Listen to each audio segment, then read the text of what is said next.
It's a great pleasure to speak to all of you. I want to thank the Center for Applied Dialectics for the opportunity today for me to share some thoughts about not CDF by itself, but as a core or integral part of critical realism. Critical realism was founded or initiated by Roy Bhaskar. As you know, there are two waves of critical realism. The first established in 1979, based on Bhaskar's book, The Possibility of Naturalism. The second in 1993, based on his book, Dialectic, The Pulse of Freedom. I will actually end up saying that we need a third wave of critical realism. So I'm going to look at CDF as an integral part of critical realism, and will ask, what does that mean? Because unfortunately, or fortunately, maybe, adult development over the lifespan is not a topic that Roy Bhaskar was aware of or cognizant about, nor is Margaret Archer. And so for me, that is the great omission in critical realism, that there is no thinking about adult development, which I would say in Bhaskar's eyes would be the emergence of mind from matter in this case being the human body, over the human lifespan, because mind is not something that is there. It emerges, re-emerges. Now, since this talk is rather theoretical, here's a suggestion. I'd like you to try to decenter, as I say here on the page, from the customary assumption that human existence provides its own absolute standard for what is real in the world, by which assumption you place yourself in Heidegger's zu handen world, or the world that is at hand. Whereas by decentering from that assumption, you follow Bhaskar's hypothesis that human existence is a contingent outcome of natural and social forces that provides no guarantee either of the survival or a standard level of maturity of human beings. So we are entering the Vorhanden world, as Heidegger called it, which is the world that the sciences are showing us.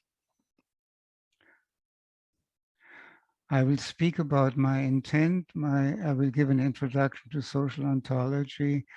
I will shed light on Bhaskar's social cube, which is a major ingredient of his model of social activity, which is called the transformational model of human activity, or TMSA. I will speak to the reasons for action, which he teaches us is what guides human activity. There is a note on dialectic and social science. And then I will very briefly point to what might be enriching in critical realism if we think in terms of CDF. And CDF is a synthesis of developmental theories that was put together by me in 1998 in order to bring together two or more different literatures that didn't talk to each other.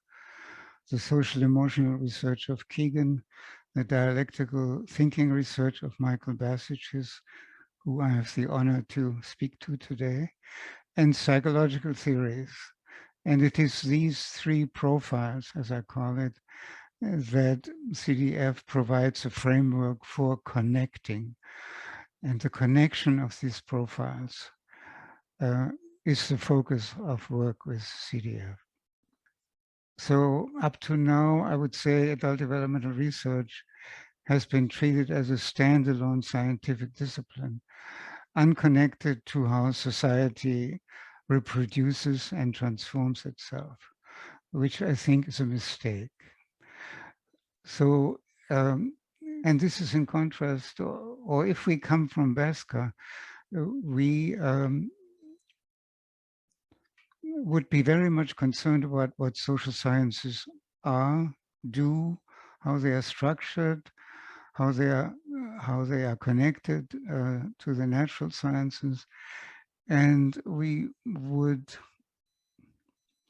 become interested in what Baska referred to as human agency.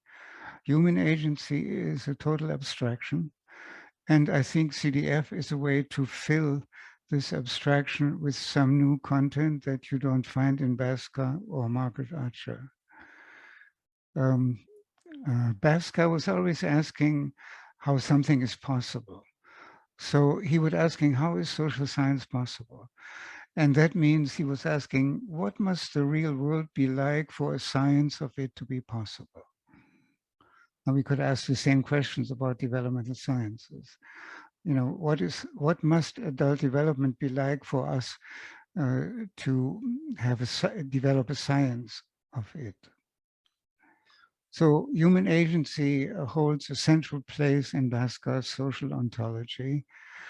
And in the sense that the social agent who has agency is seen as standing over against both the social and the cultural system or systems that we live within. And so the question arises, which is the central question of Baska's social ontology, how structure and agency relate. So I will view CDF here as a framework for understanding human agency developmentally. And I will suggest that based on my work with CDF tools, that human agency can be more deeply understood based on CDF than critical realism has itself been able to do.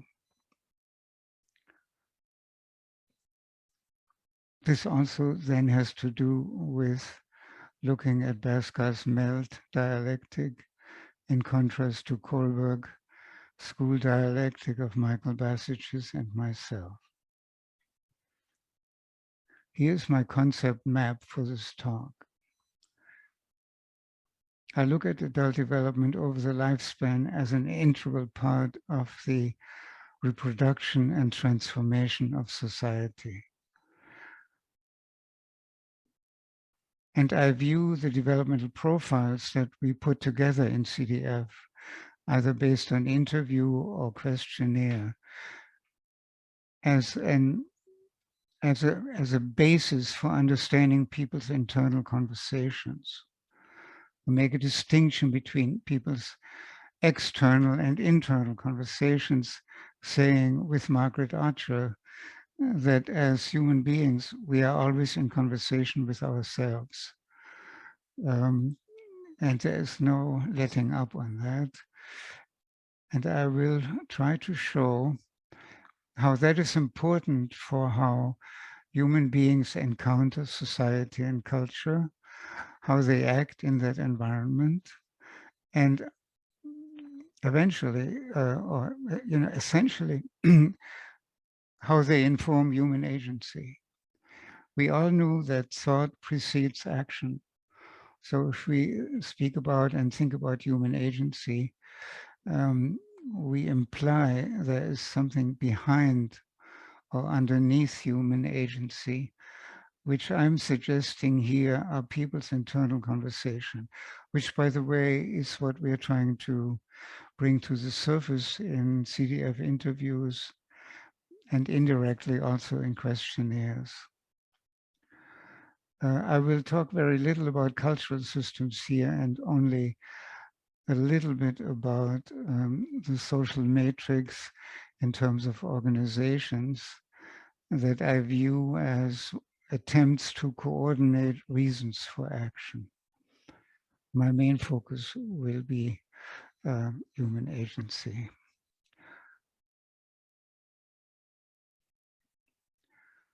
So here is my introduction to social ontology. When you read Laske, you realize that he's really concerned about a causal theory of mind. And that means two things. He wants to show that mind is causally efficacious in the social and natural world, in no way different from water leaking into your basement. Mind is a causally efficacious force in the reproduction and transformation of society. And therefore, he's saying there is a possibility of naturalism in the sense that social science is really no different from natural science, except that in social science, we are not only dealing with social reality itself, but also with the interpretations that people put on social and cultural reality. And these interpretations are not just interpretations. They are probably the part that is hardest to change in social reality. So he speaks of a material and a conceptual or ideational aspect of society. And we all know that both society and the culture we live in are open to very, very, very different interpretations. And we also know that these interpretations are developmentally structured. So what does that mean for looking at society from a developmental critical realism point of view?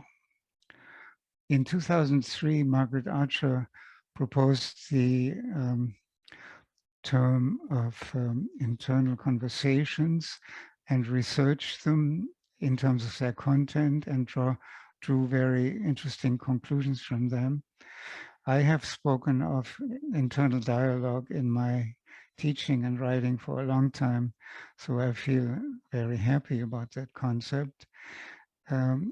Except, of course, that I do see these conversations as developmentally structured, meaning they are structured in terms of social emotional meaning making, cognitive sense making, behavioral needs, however assessed.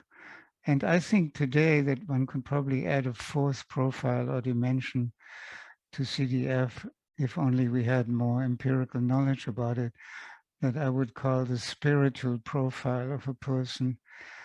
And I would go back to John Fowler's work in 1981 called Stages of Faith. But I cannot in any way go into that. No, I'm just mentioning it. So we are dealing in critical realism with a causal theory of mind. And the question that critical realism so far has not addressed is, how does mind emerge developmentally? Not just physiologically, but socially, emotionally, cognitively, psychologically. So critical realism is using mentalistic concepts, but isn't quite by itself able to deeply research them because the psychological sciences are not fully included at this point.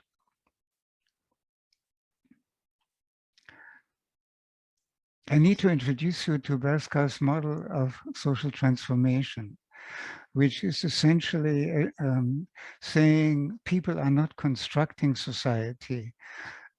They are reproducing or transforming it.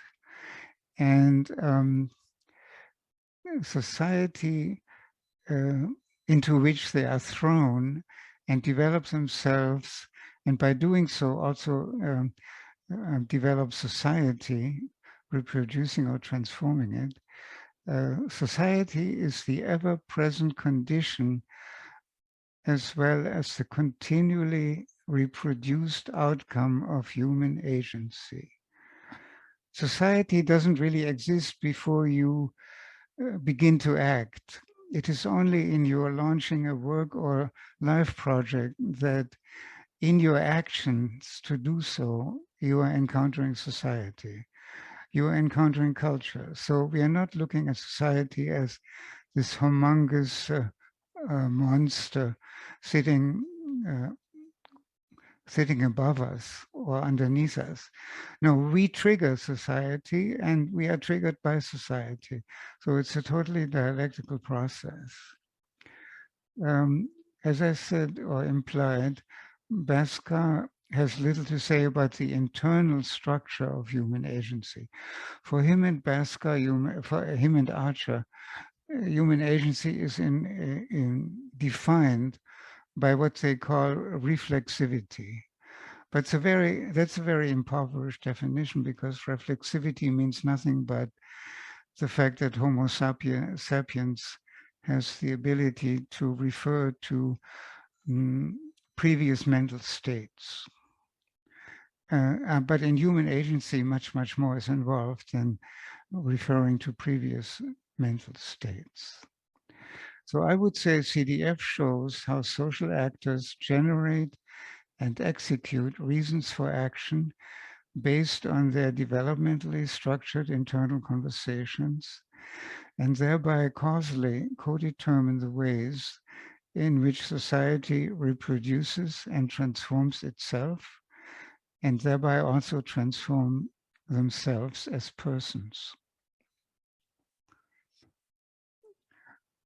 Let's follow Bhaskar a little more in terms of what, in his view, the social sciences do. He was very emphatic about there not being any possibility to do research if you don't have an ontology, by which he means a view of what the world is like. And even if you deny you have an ontology, you actually have one.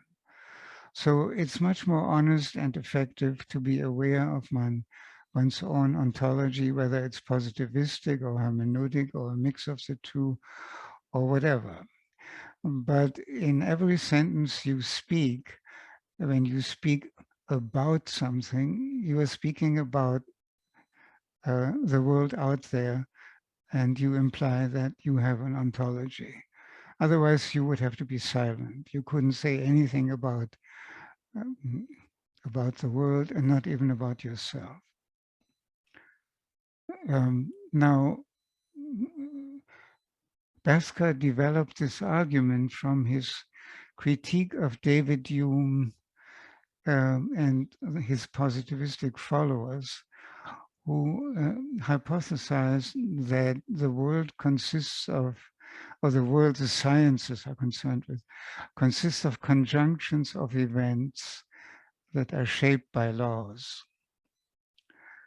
And I will show you later how that is refuted. And it is thus we owe it to Bhaskar as a philosopher of science that he debunked that hypothesis. And I will show you what he put in its stead. Essentially, Bhaskar is saying, yes, we could speak of conjunctions of events shaped by laws, but only in closed systems. But the world isn't a closed system. The closed systems are artificial. They are created by science. When we do experiments, when we hold an interview, we are trying to convert a closed system, whether it's the human being or the world at large, into a closed system to understand it better.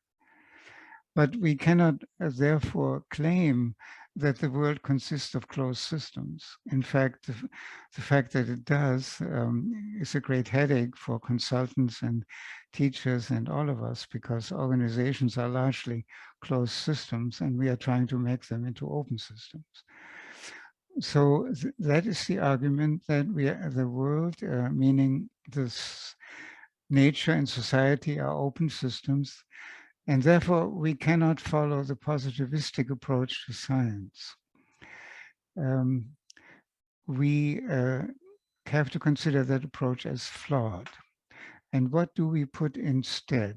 How do we have to view at the world instead? First of all, we have to view the world as very, very layered, as you see here.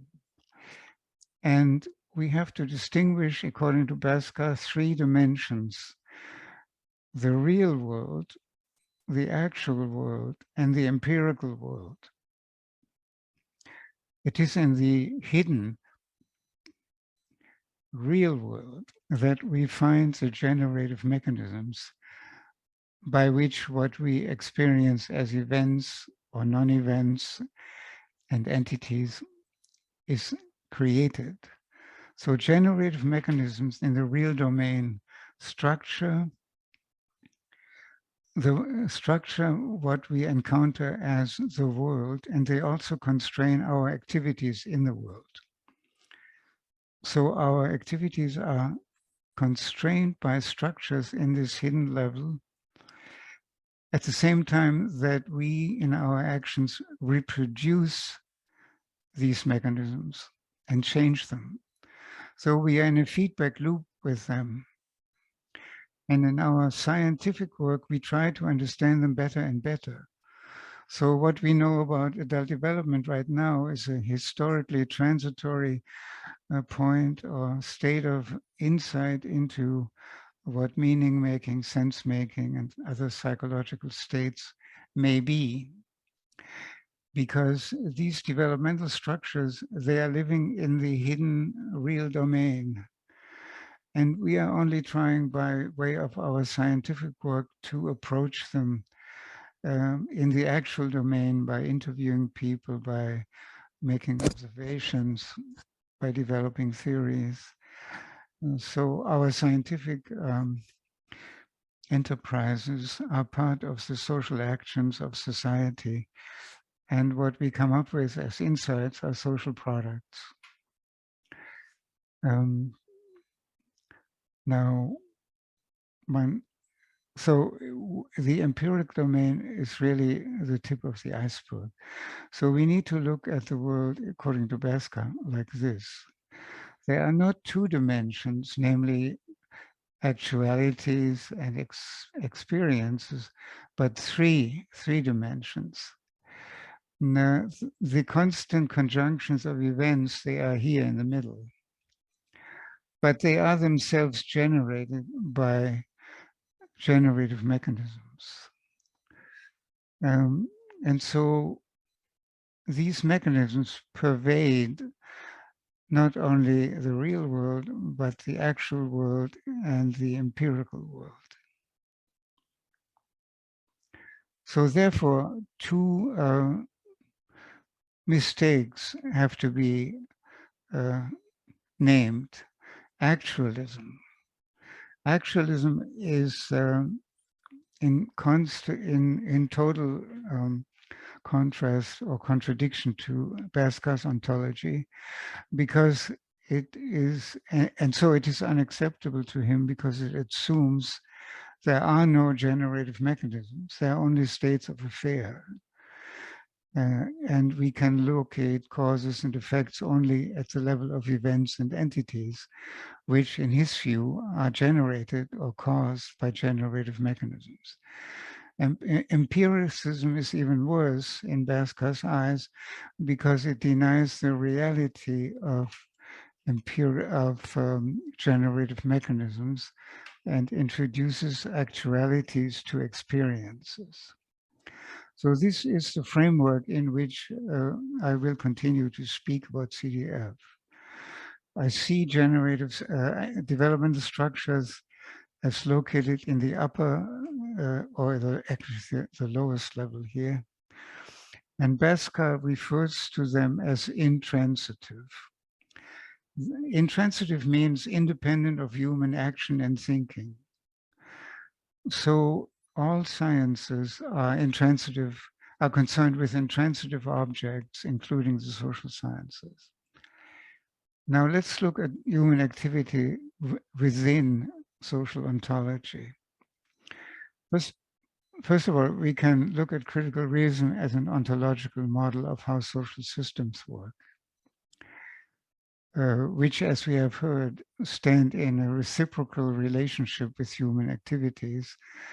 And that's important because we are interested in what is human agency, which is the core of human activities. Basker tells us that human activity is intentional. And what makes it intentional is that it is guided by what he calls reasons for action. Reasons for action appear in the shape of people's needs, beliefs, and rational arguments. Not just rational arguments, so it's not something logical. They are reasons in the ontological sense. They're not logical.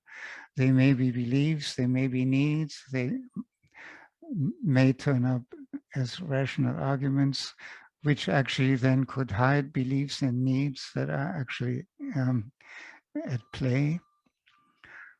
And so what we are doing as scientists, we are looking at these intransitive objects, including developmental structures and reasons for action, by using historically changing methodologies. Now, these reasons for action, about which I will say more,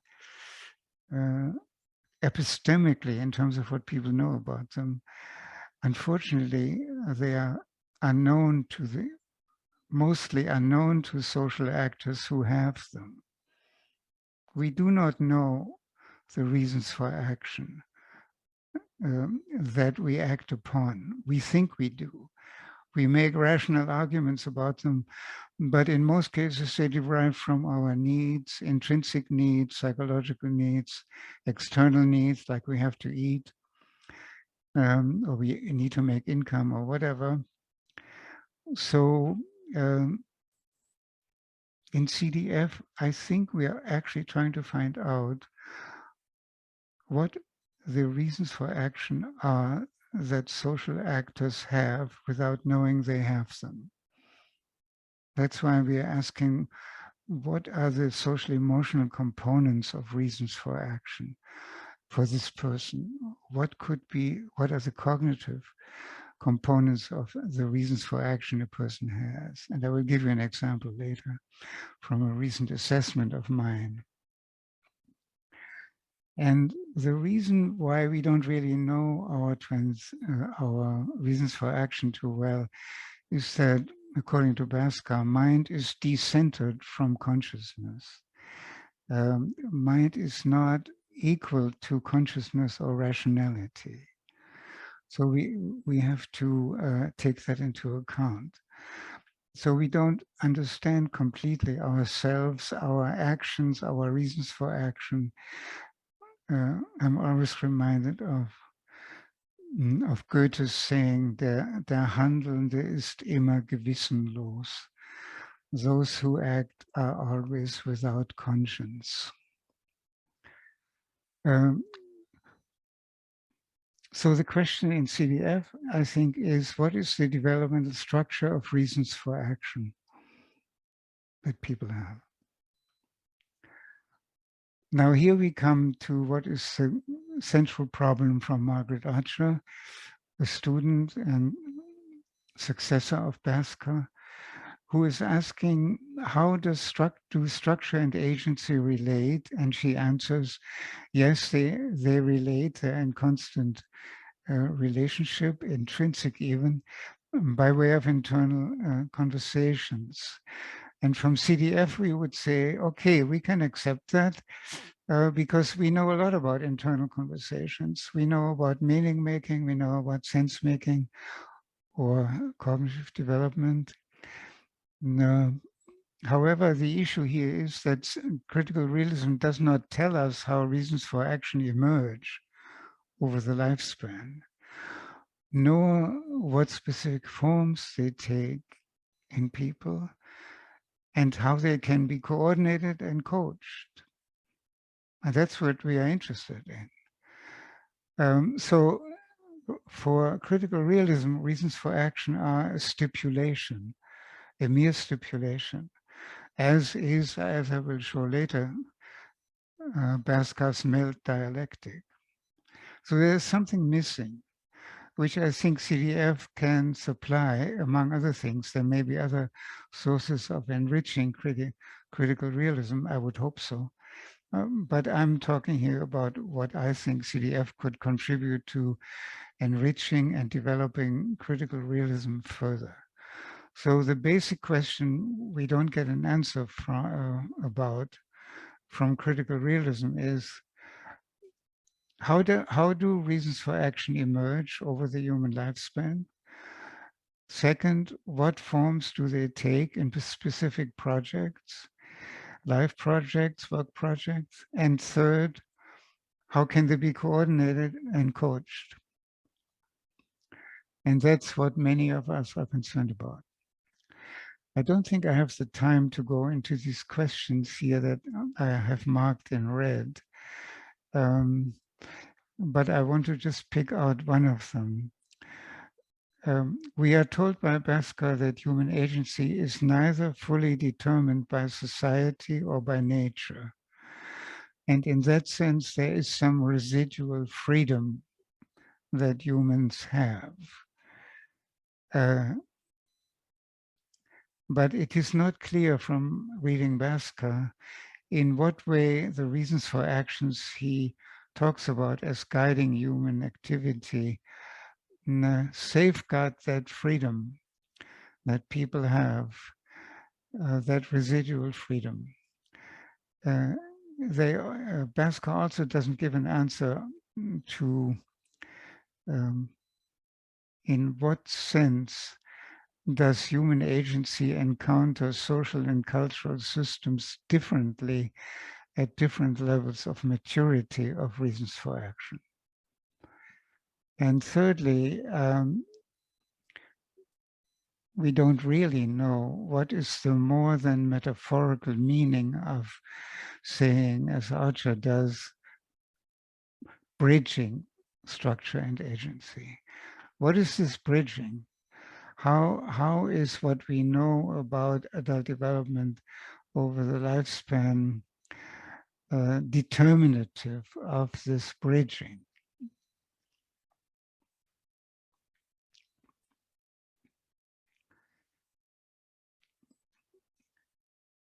Bhaskara defines something like the social cube. That's his social ontology. And it actually stands for, or is represented by the first moment of dialectic. That is the social cube, and it has 4 strata that are irreducible to each other. You cannot explain social and cultural agents as embodied personality by reducing them to social structures. You cannot define social structures by reducing them to social interactions between people. And you cannot reduce material transactions to either of these levels either. For better or worse, we have to deal with the cube as a whole. And there are, of course, determinative reciprocal relationships between these strata, but that doesn't mean they can be reduced to each other. In fact, we couldn't even speak of interactions if we didn't separate them. We couldn't link them. You cannot link what you didn't separate. So Bhaskara looks at these strata as social forms that are preconditions of intentional activity and the thinking of social agents. These are the antecedents that are always already there when we open our mouths to speak a sentence. There already is a logic, there already is a grammar, there already is a society, there already is nature, there already is our body. It's all already there. And all these antecedents we need to understand to really understand what we are doing when we are thinking. Now, I've come to the conclusion that what CDF does is it explicates stratum 4 of Basker's social cube. Because we, at this point in time, at least in CDF, distinguish between the social emotional stratum, cognitive stratum, psychological stratum, and as here in the social cube, they are irreducible to each other. You can't make a social emotional interview and expect to get a cognitive profile. And that's because these are different irreducible strata. They have their own logic, their own developmental logic. And so you have to deal with all of them. You can't pick out one of them and say, you know something about adult development. That's the mistake that developmental theory keeps doing, and very successfully so. So we can say human agency comprises 4 strata, period. We can also say, therefore, that users of CDF establish mini-theories of human agency, respecting the irreducibility of different strata of personality. So we are exploring the emergence over the lifespan of mind from matter. And that means, more specifically, we are trying to understand the causally efficacious generative structures called reasons for agency. And we are developing hypotheses for how people proceed from possible to real efficacious reasons for agency. We also see these reasons for agency as emerging from internal conversations that have a developmental structure and have a quality that we call maturity. We also think that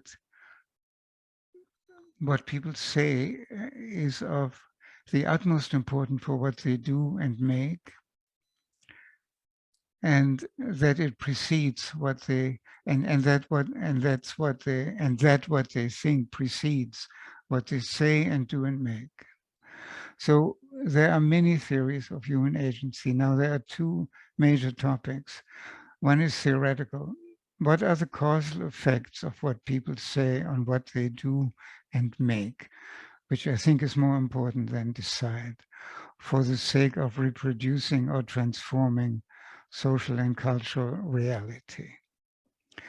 And the practical issue is, what is the scope and what are the forms of human practices that lead that are successful in modifying internal conversations for the sake of shifting their degree of maturity as a factor of contributing to social change. Let me summarize what I've said about reasons for action. They appear in the shape of people's needs, beliefs, and rational arguments, and they manifest as tendencies and propensities. And they are integral parts of a worldview that people have. They are mostly unknown to actors, to the social actors who have them. And even when spelled out in language, they do often not correspond to what they are demonstrably aiming for. I don't need to repeat the other things. Reasons for action encounter or trigger social and cultural constraints and supports. That is the social cube. That when we are launching projects, we have to be aware of. The rest. So I have to pick out things from here. Can't deal with all the detail here. I want to give you an example of how a CDF profile links to reasons for action. But first, let me say this. What I think we are lacking, or I'm lacking in CDF, is a pragmatics for hypothesizing and testing reasons for action. And I think those pragmatics would need to honor the following injunctions. People have only one and single unified consciousness. And the strata that we have distinguished are all part of that unified consciousness. So the question comes up, well, how do they interrelate? How do they make up a unified consciousness? How does consciousness determine each of them? Um, we also know that people in their internal conversations have access to a large number of possible reasons, but we don't know how they arrive at real reasons, Pascal would say, namely those that are ultimately efficacious. What we have are developmental profiles, at least in CDF. And here's an example of one from a recent assessment of mine. Here we have a person with an unstable center of gravity at the espousal stage, 4(3), who, as I found by analyzing the interview, has had very, very great difficulties in committing to his own reasons for action and those of the organizational practice he was part of. So it's much too easy to say that people have reasons for action. They may have them, but they may be unable to commit to them, even if they know them. And that may be a social emotional issue. Here, the center of gravity is 9, and the step below it to which the person could regress is pretty strong, namely 5, so that the person is at level 4 only with 1 out of 15 segments of the interview. And we are speaking about this progression here from 3 to 4. So we are just underneath 4, and the person is anchored with the center for gravity at 4(3). So he cannot and hasn't gotten to 4. So that's the social emotional aspect of the reasons for action the person can be said to have. When we look at the cognitive aspect of his profile, we find that, as in many other cases, he shows very weak process and relationship thinking in percent compared to logical thinking of 51%, and only very, very little transformational thinking. So that would, of course, structure his rational arguments for reasons for action and his view of the reality he is part of, that he is acting upon.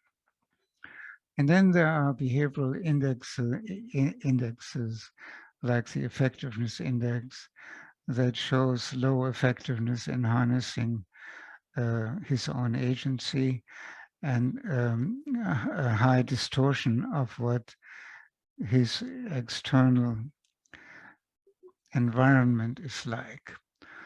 And this is a summary of many, many behavioral details that I'm not showing here.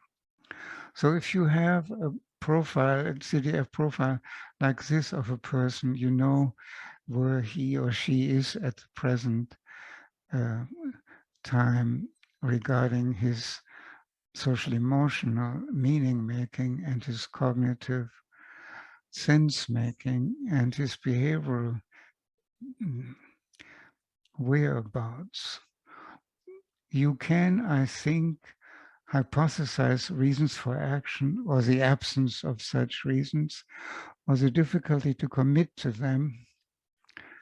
And that's what is, I think, the work to be done in CDF, to actually tie these profiles together and develop a pragmatics to deal with reasons for action more systematically.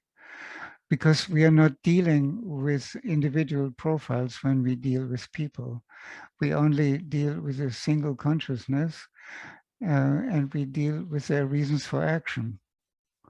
So in a way, we couldn't care less about their profiles, but they are what informs their reasons for action. And so we need to know about them.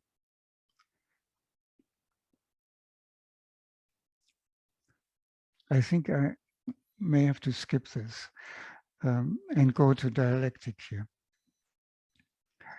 In 1937, Max Horkheimer wrote an essay called Traditional and Critical Theory of Society, by which he introduced what came to be called critical theory. I think it is time to renew this bold move and make use of the Kohlberg school dialectics, I would call it, that as a part of social ontology, to avoid all sorts of conflation of structure and agency that Margaret Archer is so concerned about. She has helpfully outlined what these misconstructions of society are. She speaks of downward conflation in Emil Durkheim's work, who basically reduces what people do to what social structures determine them to do. So that's a no-no.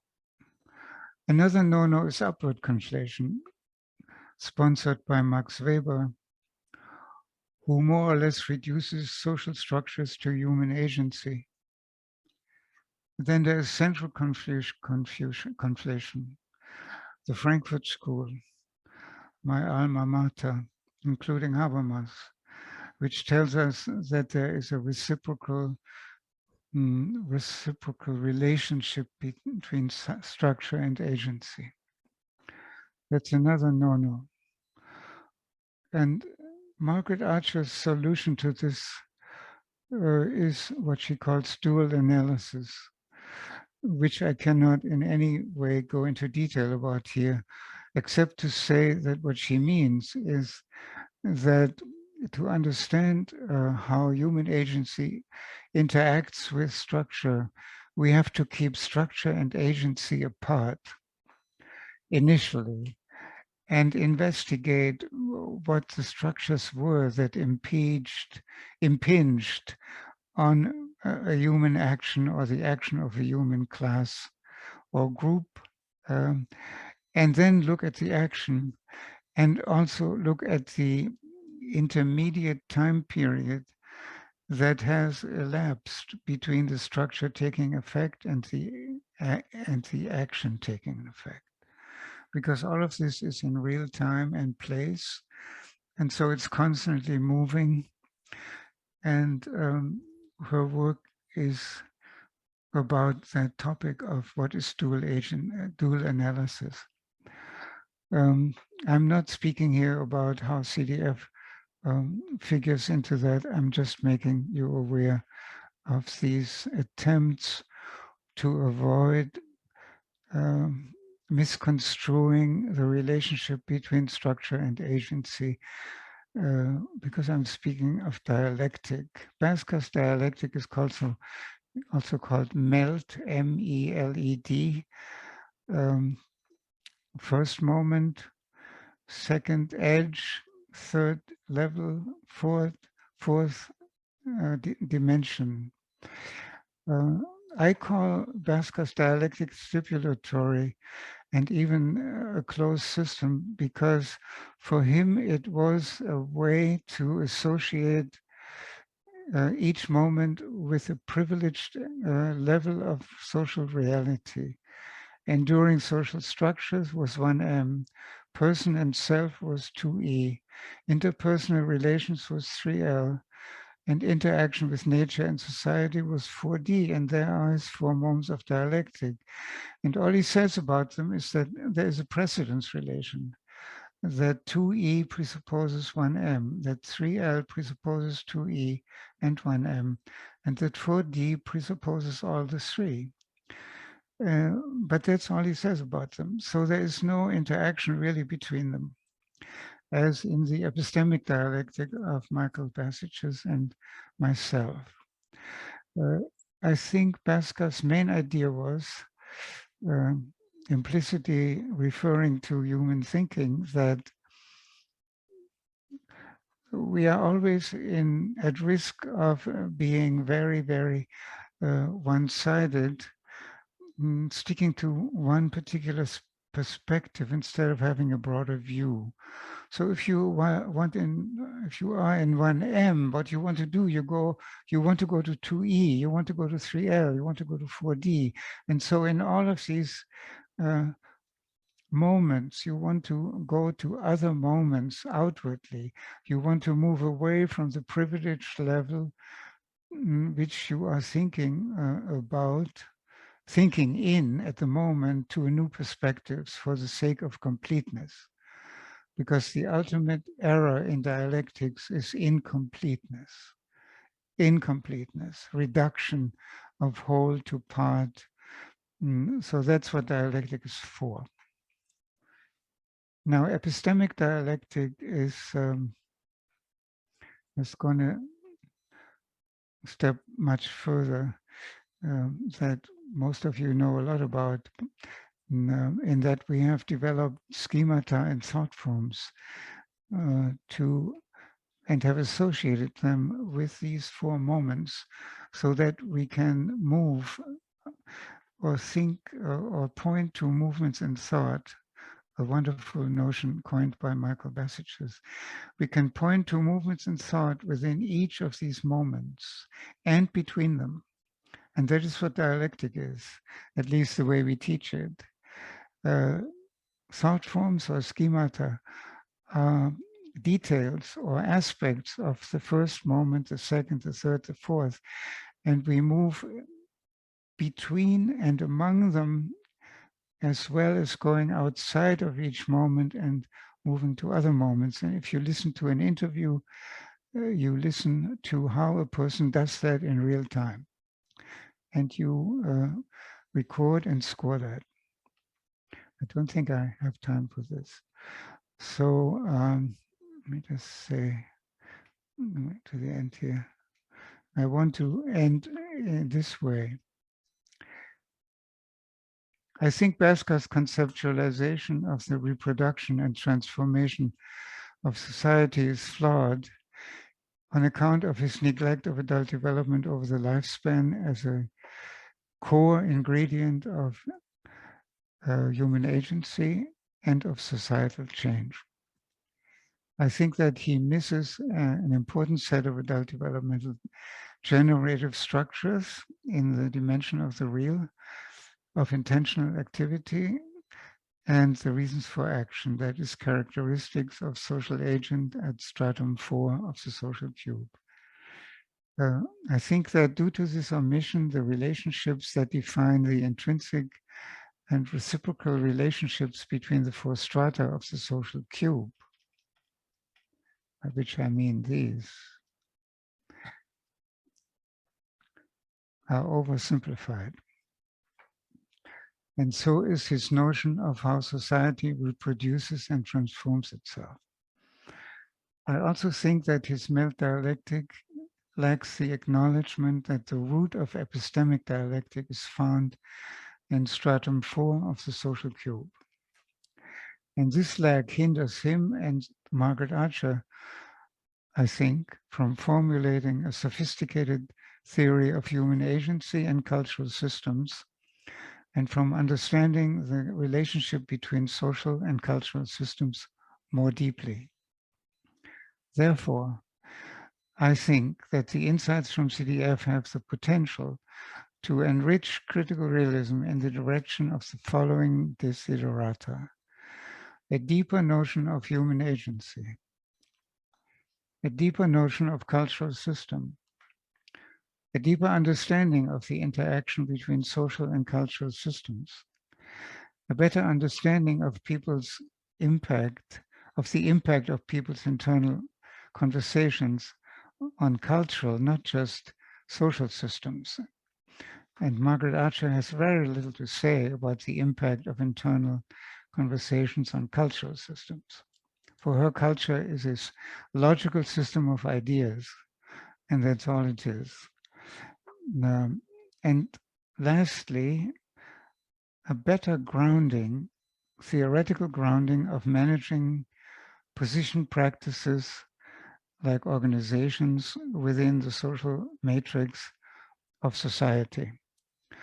So these are my desiderata for this future of CDF.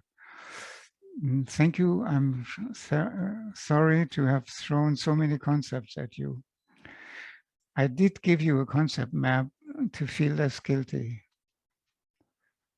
And that's all I have to say. Dear Otto, thank you so much. This is one of the lectures where I'm not only grateful for the slides, but also for the recording, so that we can listen to it and pause and think. As you've seen in the invitation, the idea is also to be in dialogue with students of you. So there are Rainer, Nick, Jan, and Graham who already consented to say something, maybe Eva, Ellen. I will also probably ask you if you want to share something.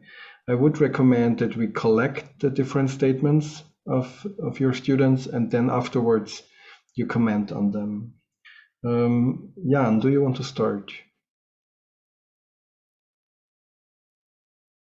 Okay, thank you, Bernard. So one of the points that struck my attention was that you pointed to the gap between saying and doing in the reasons for action. And for me, that's a starting point, a point of departure for stimulating the internal dialogue. But you also argue that how that internal dialogue is occurring is developmentally structured. So I would assume that how you start and stimulate that internal dialogue depends on the developmental level of a person. And my question is very pragmatic. How would you do that? Do you have some guidelines to do that? Thanks a lot, Jan. Nick, do you want to continue? Yeah, thank you, Bernard, and thank you, Otto. Tremendously stimulating. It's going to take me a good month, I think, to really get my mind around everything that you put forward here. I want to speak as a practitioner of CDF for a few years now about 4 problems which dog me in my practice that I think CDF so far has not adequately answered for me. The first one is a measurement problem. And when we speak of trying to measure somebody's internal dialogue, I have to say, how do we think we can do this? Because we never have access to internal dialogue. It's only external dialogue that we have access to in the first place. And secondly, we're only ever sampling what people say about the world retrospectively. And we never know the extent to which that sample is an accurate sample or whether it's just conjured up in the moment. The second problem I think we have is a validation and an invalidation problem, which is to say that we don't have a huge amount of evidence as to the validity of any predictions one might make using CDF. And I wonder also whether it's actually possible to invalidate the theory, as Karl Popper might ask. Thirdly, I think we have a kind of standpoint problem, which worries me, I guess, most of all. You know, what is our position? What is the position that we are coming from when we judge somebody as being developmentally more mature or developmentally more advanced than somebody else? And those 3 things amount for me to a 4th problem, which is what I call an ethical problem, which is that if I can't satisfactorily answer or deal with each of those 3 problems, am I simply not positioning myself as somebody who I think might be referred to as developmentally woke? And that makes me feel uneasy that I'm somewhat arrogantly positioning myself as somehow better than the person that I'm assessing. Thank you for your patience with that long question. Thank you so much, Nick. Rainer? Yeah, thank you. I feel a bit tempted to give some comments on Nick's comments. As we in Friendly, we have kind of engaged in making a number of loads of what Otto calls assessments. We just call them profiles. We are not making a big statement of measuring. What you really observe is the text that's created in a dialogue. And so in that sense, we are already relativizing some of the comments, Nick, or the questions that you made, as we are not even pretending we really can judge about the person truly. What we can really judge on is the text that comes out of a dialogue that can have had lots of fallacies, because the interviewer is part of the problem. In a sense, if the interviewer is not at a commensurate level of the speaker might not really fully express what they are able to express, because somehow it's just not landing. So in that sense, yeah, we're aware of that in our practice. And still, it's amazing what happens once you actually do this work with managers or with people at work. And I just had an interview with a Croatian politician on Saturday, and another one today with a middle manager of a financial investment company. And in both cases, I am always touched how deep you connect to something innate in a person. So the reasons for action, they're somewhat there. You feel them. They're kind of coming out. They want to express in language. And it's still kind of a piece of art rather than of science that I feel like we're involved in here. So I feel like it's more like an artistic practice rather than a measurement practice. And we're creating like a construct by doing the dialogue. And let's just accept that. I feel like we should not get stuck into a scientific, natural science type of paradigm as if we had something like an absolute truth that we can unearth here.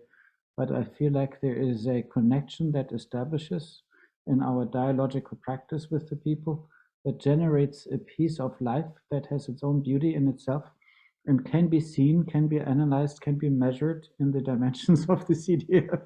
And then the feedback is super valuable for people, and it's a good basis for continuing the dialogue and create more pieces of art by being in connection. So in that sense, I feel like in the practice of it, it's more like an art than a science.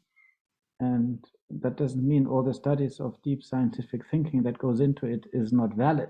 It's just that what you do in practice is an art and not science. And then if we have that, I think we can solve some of the problems, Nick, that you were raising of ethos and truth and so on. Thank you, Rainer. Graham, do you want to continue? Thank you, Bernard. And Otto, I thoroughly enjoyed everything that you were saying. And I'm thrilled to see how you're continuing to develop CDF and taking it deeper and deeper. There will be, there's clearly a lot that I need to catch up on. Two thoughts that went through my head. One of them, which may be relevant to what Nick and Rainer have just been saying. You know, as you're aware, and some people in the call know, my background is theoretical particle physics research. And in my old world, one of the questions that physicists explore is what actually is physics? Given that, you know, one of the arts that you learn as a physicist is where do you draw the boundary around the system that is understudy versus the rest of the universe.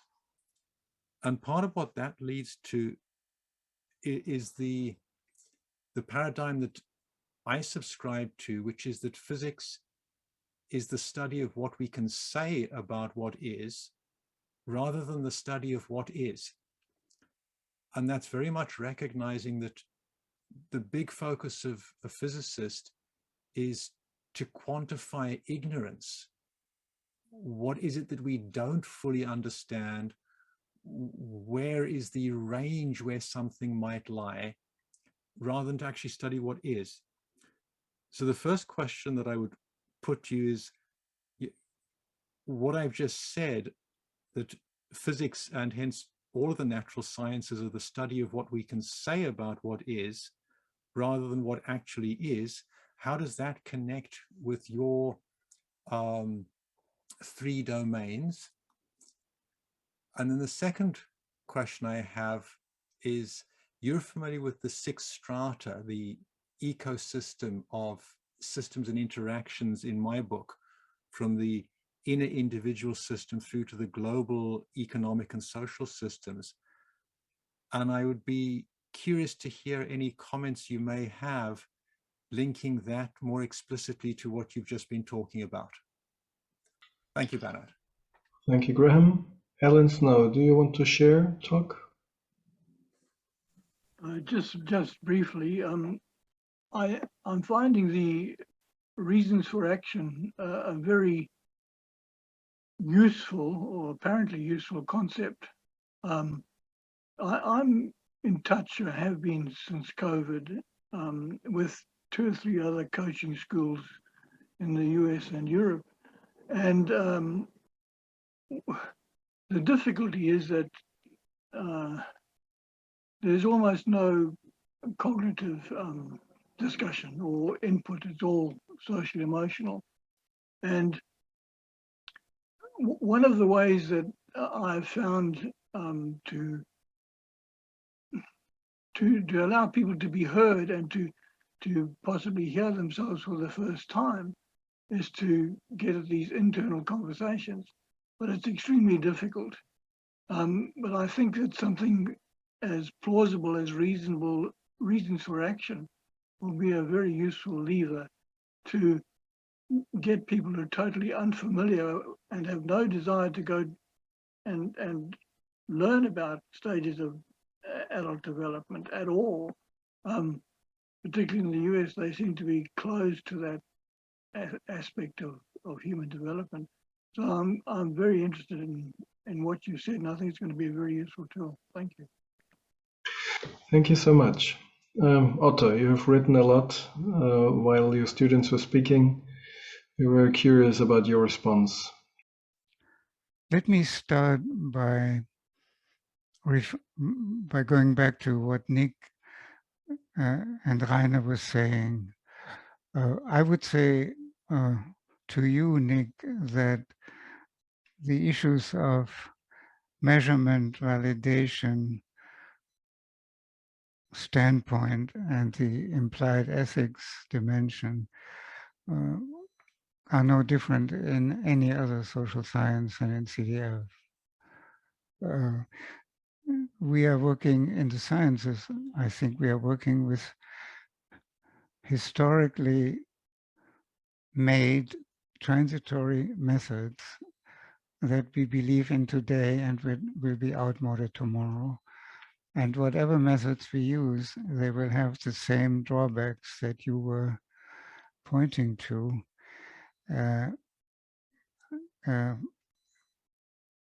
In terms of what we measure, the nature of what we measure, the validation of those measures, and so forth. So that is just what science does and what science has to reflect about. And so with regard to CDF, I would say that's not in any way a hindrance for doing or using CDF tools, because all other sciences have the same issue and will move on to a different methodology in time. And therefore, I would like to endorse what Rainer was saying, that we have to distinguish, and of course, Nick, you were doing that as well, between using CDF tools for assessment and for working with people in the real world. It is the latter, the application of CDF ideas and thoughts and measurement practices to a real world situation that is an art, or a link, I would say, between science and art. And that is, in the end, what's important. If a science can do more than pointing to abstract insights, namely help people understand their life better, what could be better? So as a scientist, we have to be worried about issues of measurement, but as practitioners, we take what the cutting edge sciences give us and work with them as best we can. And that's, I think, I don't see any other way of dealing with CDF. Graham, of course, you would like me to make a comment on your levels, which I would love to be able to do, but I think it would be better to do in a dialogue. I don't have those levels before me ready enough to comment on them in detail. But I think that the work levels that Jan has introduced for organizations and the levels that you, in a broader perspective, Graham, have introduced for speaking about a new economy, are very essential first steps toward having a more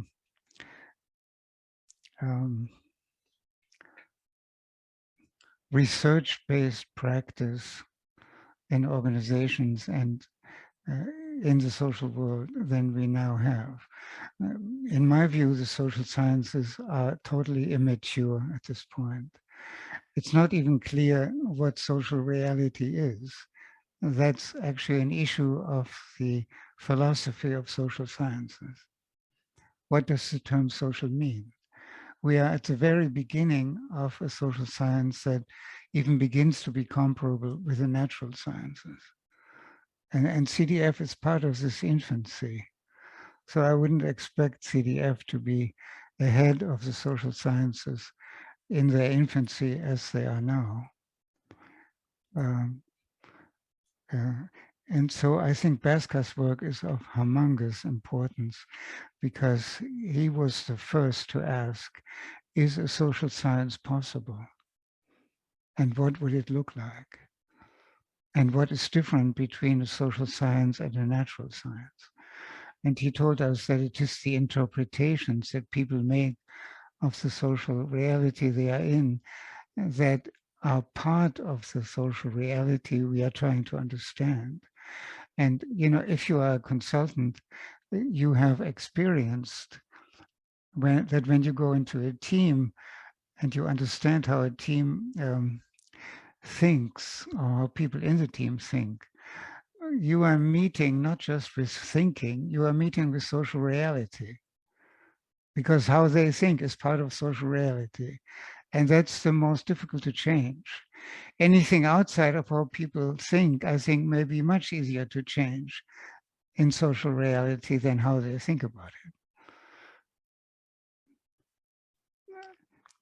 So Jan, your question of how I would begin, I think that was your question, to make people, to stimulate people's internal conversations. Is that correct? I think you are much more the expert on that than I. Because what you have done in your apps, in which you have begun to incorporate developmental structures, however watered down in a psychological way, has shown us that there are ways to simulate internal conversations that can be recorded and looked at as data and then drawn conclusions from, not only for their own refinement, but for how to interact with people better. So I'm pushing that back to you, Jan, because I have to learn that from you, not the other way around. Mm-hmm. Well, thank you, Otto. And we hope beginning of January to be able to publish a first paper with the results of a company who made 2 measurements 2 years ago and now in November and December to track progress on the developmental levels of their employees. So Yes. that will be, I think, groundbreaking.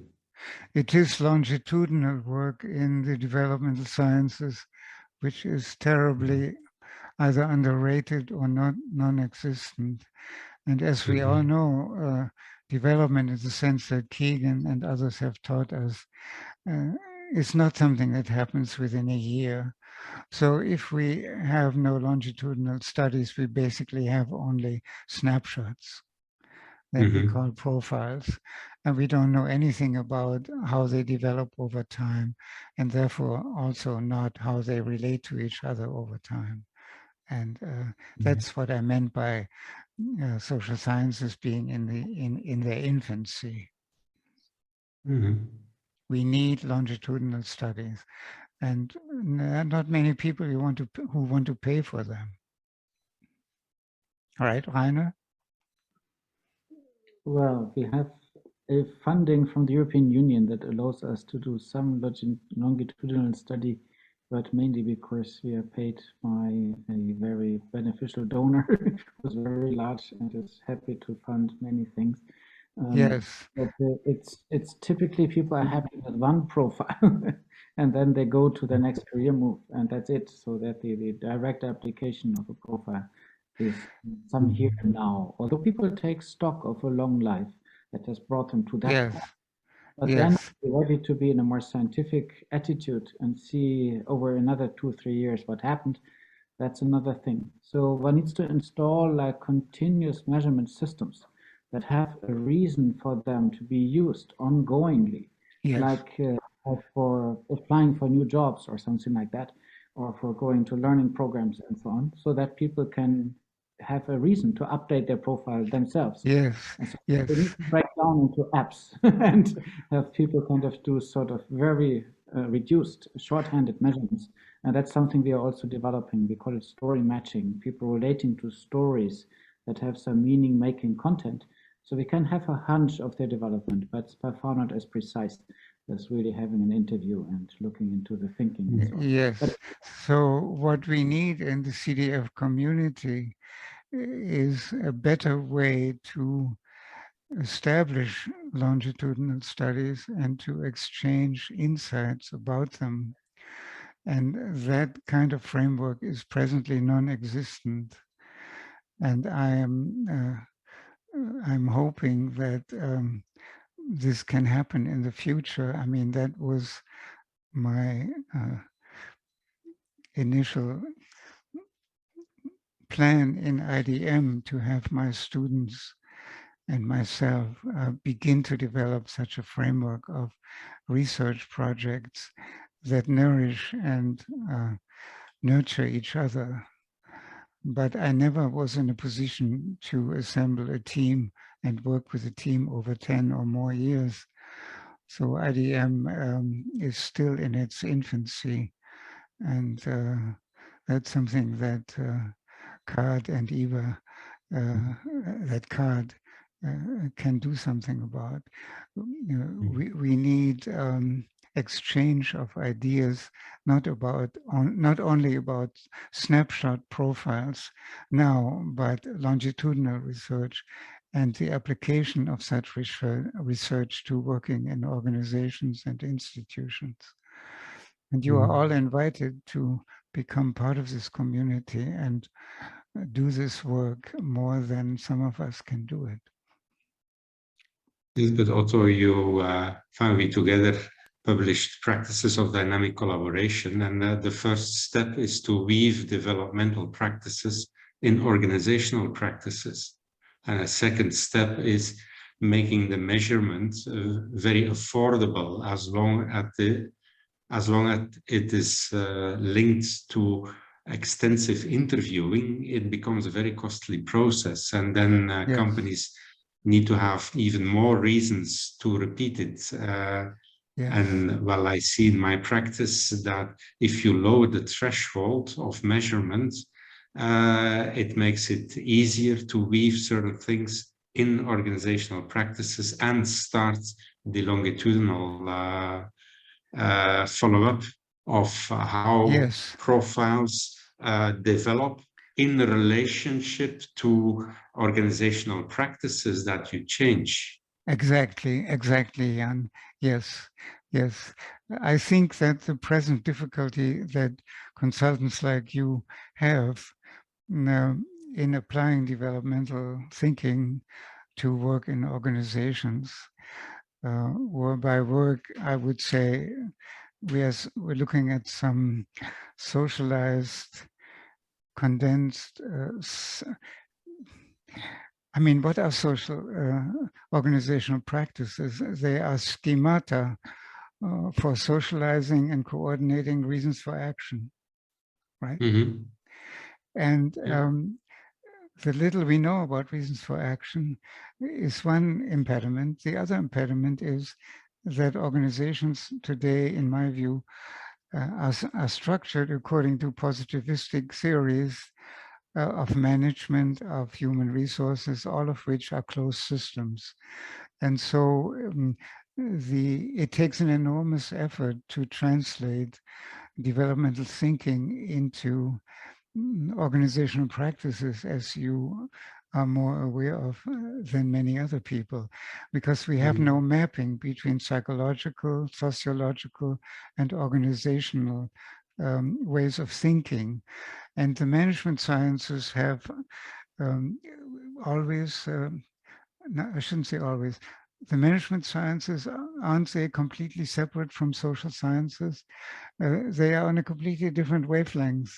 And that's another reason why working in organizations is so difficult, that social science insights like CDF, or if you would call them psychological insights, they don't fit with the closed systems that organizations have already put in place. And in addition to that, human resources are subordinate to technological resources, which are seen as being the prime movers of organizations. And so if some consultant is so lucky to be able to introduce issues of human resources from a developmental point of view, that's already a success in itself. But in most cases, it doesn't lead too far, because all the other closed systems in an organization have no relationship to this developmental set of ideas. So you are dealing with a positivistic framework of organizations into which to introduce not just dialectical thinking, but a different view of what human agents are, is exceedingly difficult. Don't you? That's correct, but I think, well, what I observe are some hopeful signals. So hopeful in the sense that an open systems view is in different sub-disciplines in organizational work starting to emerge. For example, in the finance domain, the beyond budgeting approach leaves the closed systems approach. You have the beta organizational approach developed by Niels Fleging, who's also pursuing a very open approach. You have the viable systems model. So in different, from the natural sciences, Varela's autopoiesis approach is starting to make its first steps, applied steps in organizations.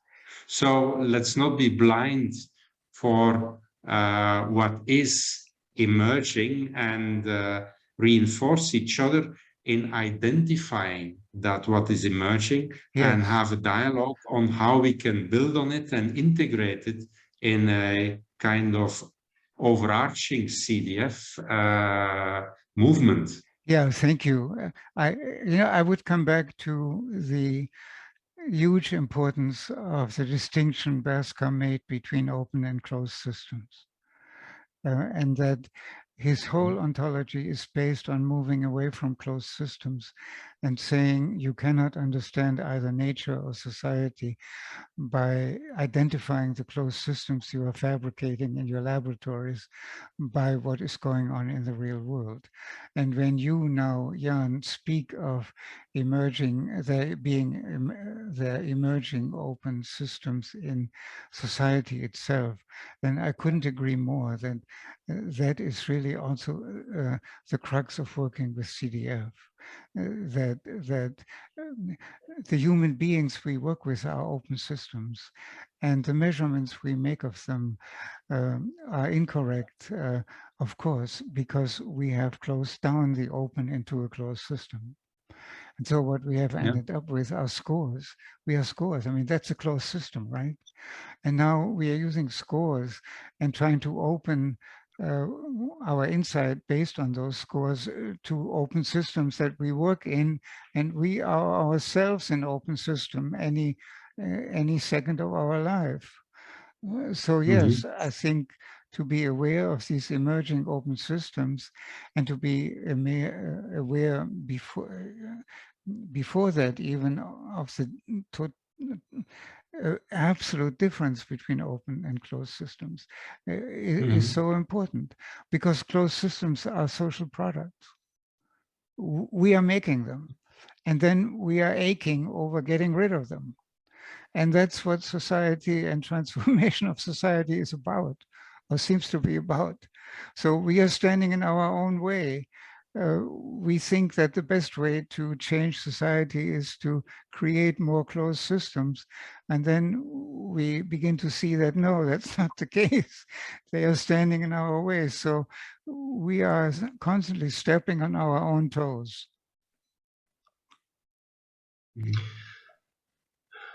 And CDF is no different. It's no different. So the people, the difficulty, I would say, people have with CDF is you're really in trouble if you expect CDF to deliver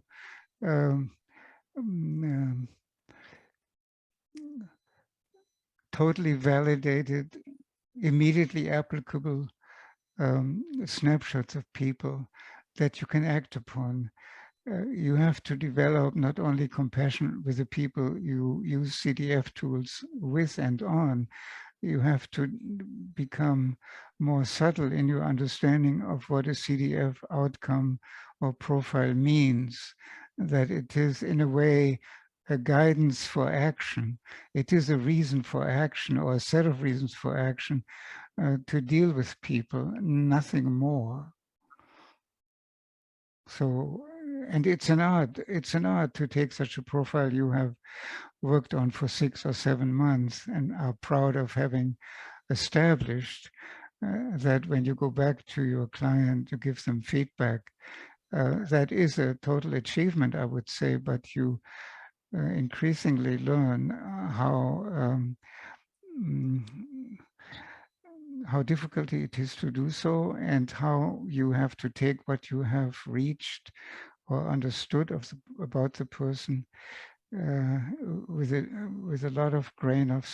lots of grain of salt, and adapt what you say to them to the environment and situation they are in, to what is productive for them to hear, because you're not delivering a scientific report, you are delivering something you hope will be useful to them at this point in their development, in this situation they are in, regarding this project they are working on.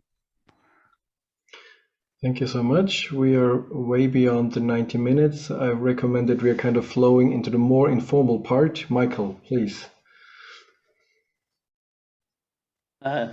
Yes, thank you. I have both a comment for Otto and a question for Otto, but also thinking about Nick's question and what Otto just said, which I totally agree with.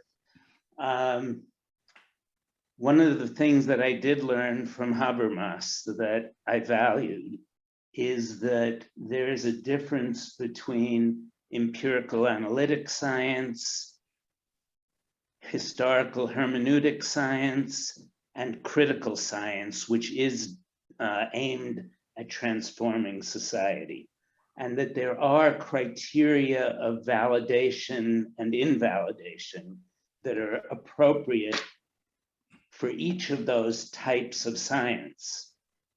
And that Nick, if you look to how Habermas says validation and invalidation occurs in historical hermeneutic science, which is all about interpretation, and critical social science, which is all about transformation, you'll see a set of criteria.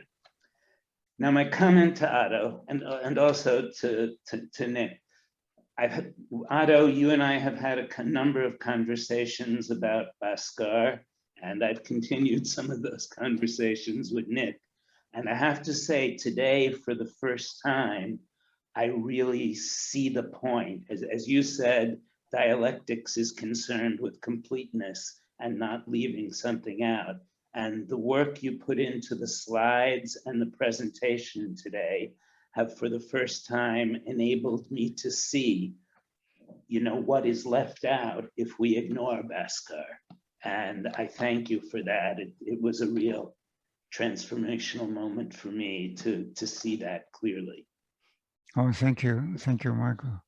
The question I had to do, you made a comment about the reciprocal triggering of society and agency happening. He says it began, first you said began with a work plan, and then it began with then you used the term projects. When human beings take on projects, they trigger a reaction from society to which they react.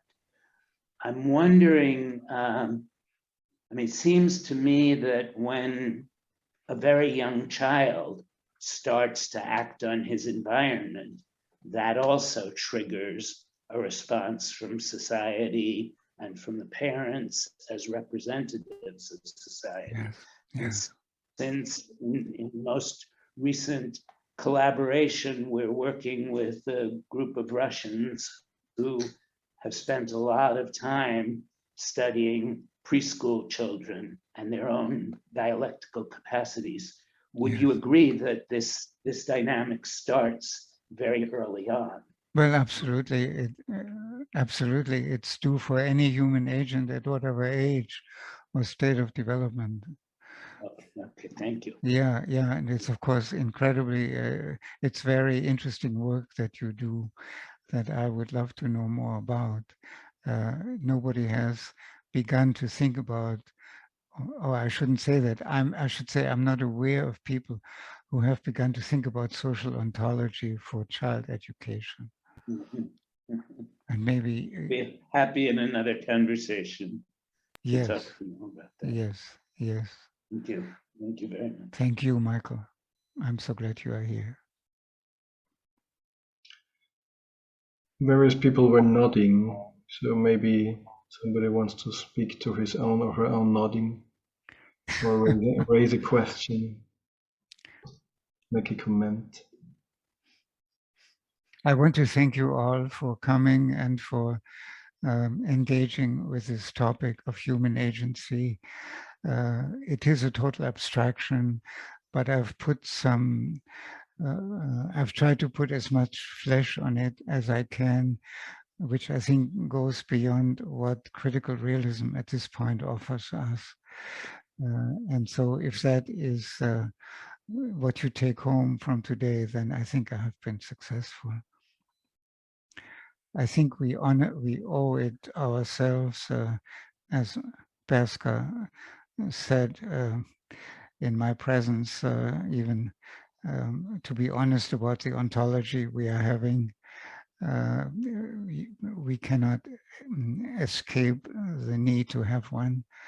That means every time we speak about something, we speak about the world that is independent of our thinking and doing. And to honor that, I think, should also increasingly nurture the teaching of dialectical thinking and of CDF, that there is a risk, or has been, there still is a risk, that I have perceived in myself to be carried away, for instance, in teaching dialectical thinking, by the notion of increasing people's fluidity of thinking. I think that is a totally different, a totally wrong approach to teaching dialectic, because it's not about fluidity of thinking. It is about thinking within the social, being aware of the social forms that impinge on you as you speak and think. And fluidity is a secondary or tertiary aspect. It is this awareness of where am I when I think, that people are lacking. They are not aware not only of their reasons for action, they're also not aware of being, what it means to be in the situation they are in. Let's say being in a team, the team being in an organization, the organization being in an industry, the industry being in a social matrix. I mean, all of these are antecedents that people, for better or worse, have to disregard when they open their mouths. But in making them reflect, that has to be brought into play, I think. And so I have increasingly paid attention to how I teach dialectical thinking, not being carried away by thought forms or anything like that, or schemata, but by what is the situation in which this thought is a reflection of, and is meant to respond to in a very practical way. And of course also, who are you at this point in your life to think about, or to think the way you do. So yeah, I think what I have not been fully able to do up to now is to speak about CDF from the point of view, as I did today, from the point of view of social ontology. And I wish that that would happen in those who follow me or do work different from my own. That, I know that you could say social ontology is just just another model.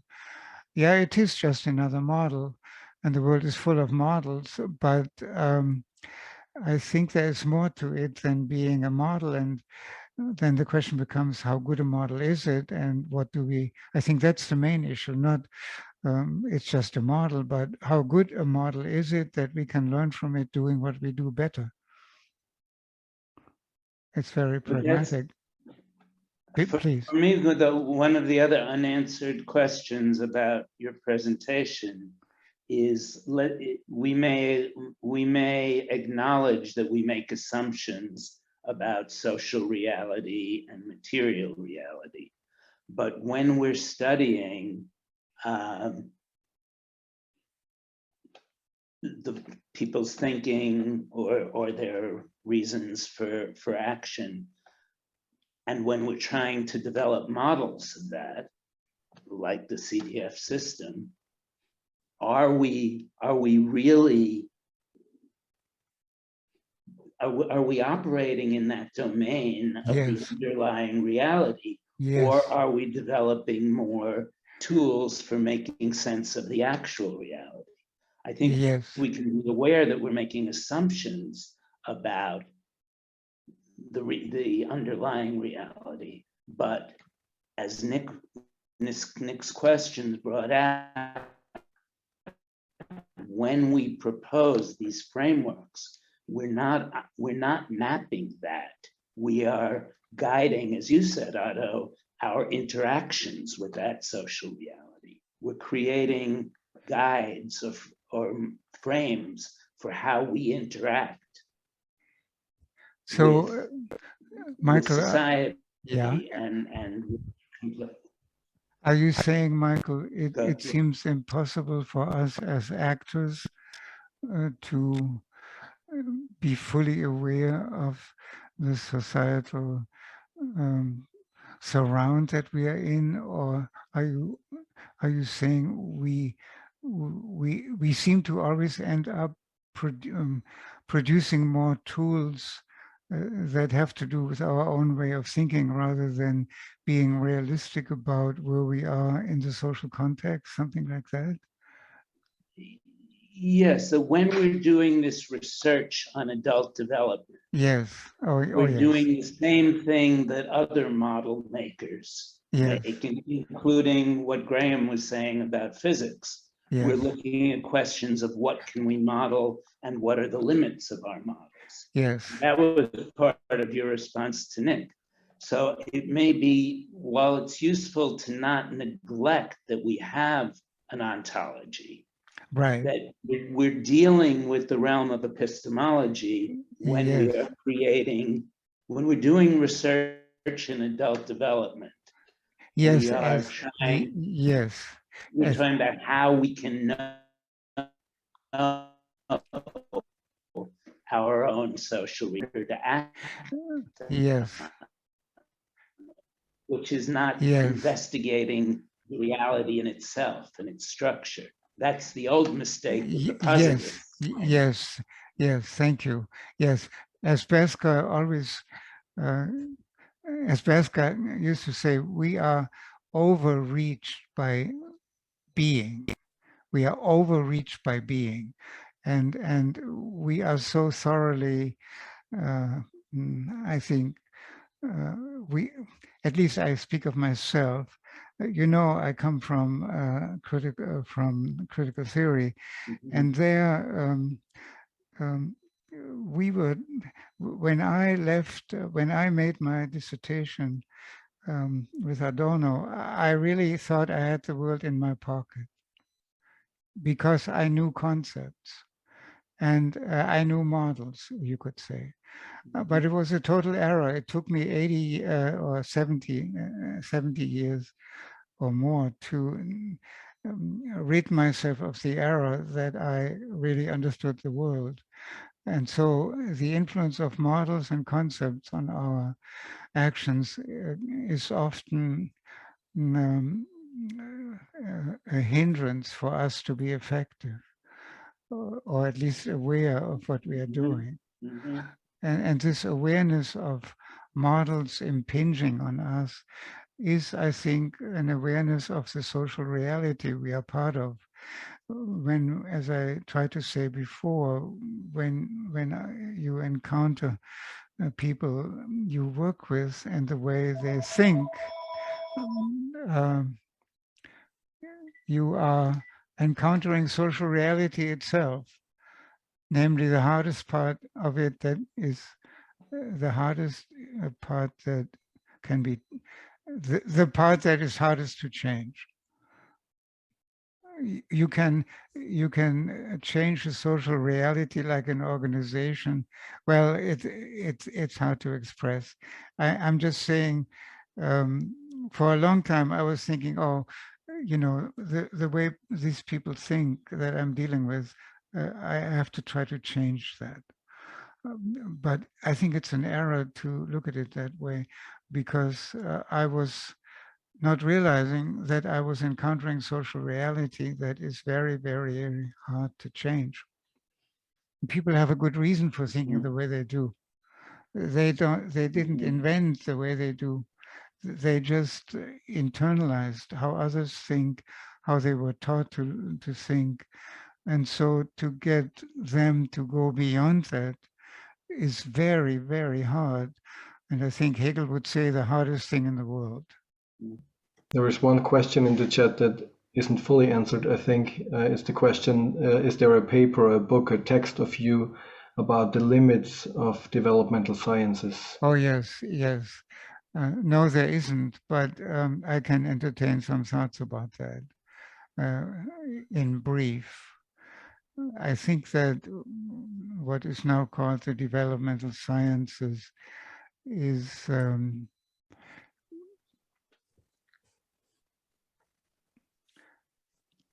too unconnected to the social sciences at large, and too unaware of its ontology. And therefore, there is too little exchange between different social sciences to which developmental thinking contributes. We cannot claim that if you think developmentally, you can explain the world better than anybody else. We can only claim that you can make a contribution to to an understanding of the social world at large, given the infancy of the social sciences, and at the same time remain aware of the infancy of CDF, for instance. So it comes down, I think, to how complete you want to be, which is, I think, how much of a dialectical thinker you want to be.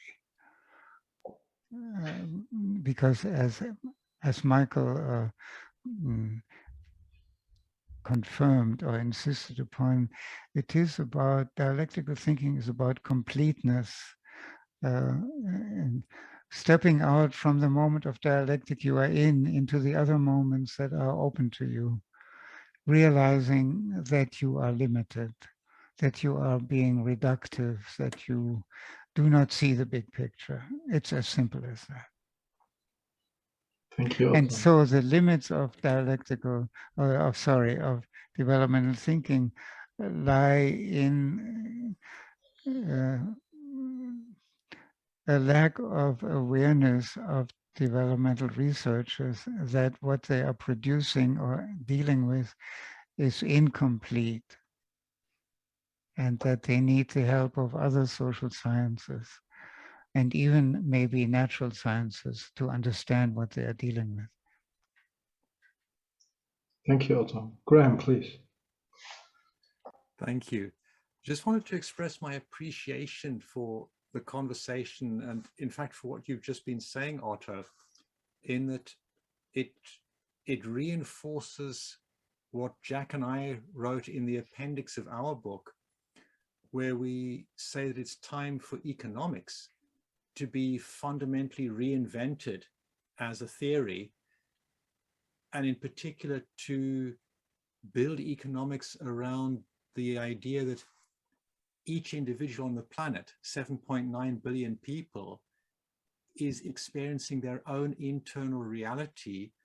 I think what you would refer to as mind, that their reasons for action are always internally rational, and that economics ought to be the study of how to connect the rationality of one person at one point in time and space with the rationality of another person at another point in time and space, rather than to impose one global universal rationality as being the basis of economics, and any deviation from that rational behavior of Homo economicus is therefore irrational, to be explained by some irrationality approach.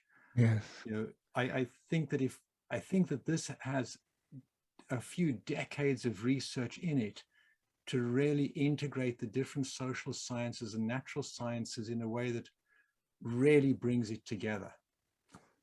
So thank you.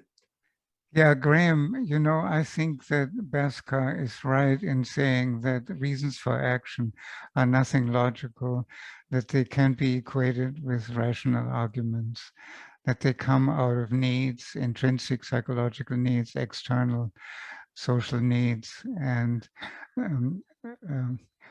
beliefs about the social world as we find in social emotional meaning making. That if we do not honor the complexity of reasons for action, which CDF tries to outline through 3 profiles, and if we do not pay attention to the relationship between the components of reasons for action, then we are not, we cannot be as effective as we might wish to be. Thank you very much. I'd like to officially close the official part of the Salon. Thank you very much, Otto. Thank you very much, all the others who were contributing and participating. Thank you.